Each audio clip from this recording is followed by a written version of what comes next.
Samedi passé, après être rentrée à la maison le soir, j'ai été submergée par cette sensation de tristesse dont je vous ai parlé lors de notre dernière séance. Mon premier réflexe a été de saisir mon téléphone. J'allais écrire à une amie pour engager la conversation, scroller sur Instagram ou regarder des vidéos sur TikTok. N'importe quoi, juste pour ne pas rester seule avec ce sentiment. Mais votre voix a résonné dans ma tête à cet instant. Je me suis rappelé vos conseils et pour une fois, j'ai décidé de les suivre.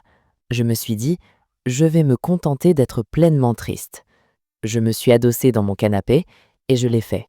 C'était inconfortable, douloureux au début, mais là encore, je me suis rappelé que vous avez dit pendant une de nos séances que nos émotions ne sont douloureuses que parce que nous leur résistons. J'ai alors abandonné toute résistance. Vraiment, j'ai décidé de taire mon esprit.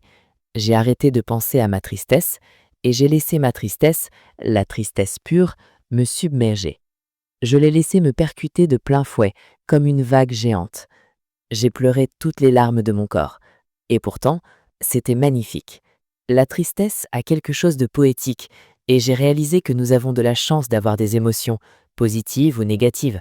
C'était un moment tellement profond. Je me suis sentie si vivante. J'ai ressenti un bonheur intense, une expérience incroyable que je n'aurais jamais connue si j'avais choisi de fuir mon ressenti comme j'ai toujours l'habitude de le faire.